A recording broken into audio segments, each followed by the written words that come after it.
प्रधानमंत्री मोदी और राष्ट्रपति रामनाथ कोविंद ने वीडियो कॉन्फ्रेंसिंग के जरिए राज्यपालों के सम्मेलन को संबोधित किया। देश की शिक्षा नीति पर उन्होंने बात की और कहा कि नई राष्ट्रीय शिक्षा नीति ने आत्मनिर्भर भारत का संकल्प पूरा होगा। इसके अलावा प्रधानमंत्री ने शिक्षा से जुड़े अन्य मसलों पर भी अपनी राय रखी।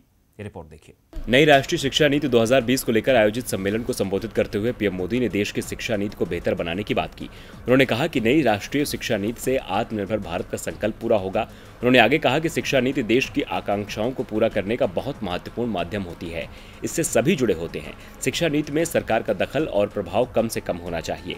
पीएम ने सवाल किया कि हमारे देश की शिक्षा नीति कैसी हो, इसका मूल क्या हो, जिसका जवाब खुद ही देते हुए उन्होंने कहा कि शिक्षा नीति में सरकार का दखल कम से कम होना चाहिए। शिक्षा व्यवस्था की जिम्मेदारी से केंद्र, राज्य सरकार, स्थानीय निकाय जुड़े होते हैं, लेकिन फिर भी ये सरकार की नीति नहीं बल्कि देश की शिक्षा नीति है। पीएम ने इसके अलावा कहा कि नई शिक्षा नीति देश के युवाओं को भविष्य की आवश्यकताओं के मुताबिक शिक्षा और स्किल्स दोनों मोर्चों पर तैयार करेगी। राष्ट्रीय शिक्षा नीति ने भविष्य को ध्यान में रखते हुए व्यापक प्रावधान किए गए हैं। जैसे जैसे तकनीक का विस्तार गांवों तक हो रहा है, वैसे वैसे सूचना और शिक्षा का एक्सेस भी बढ़ रहा है। हमारी जिम्मेदारी है कि हम हर कॉलेज में तकनीक सॉल्यूशन को ज्यादा प्रमोट करें।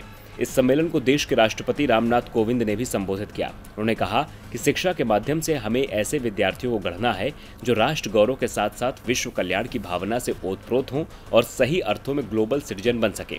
आखिर में प्रधानमंत्री ने कहा कि सम्मेलन से होने वाला उद्धार भारत को ज्ञान का केंद्र बनाने के हमारे प्रयासों को मजबूत करेगा।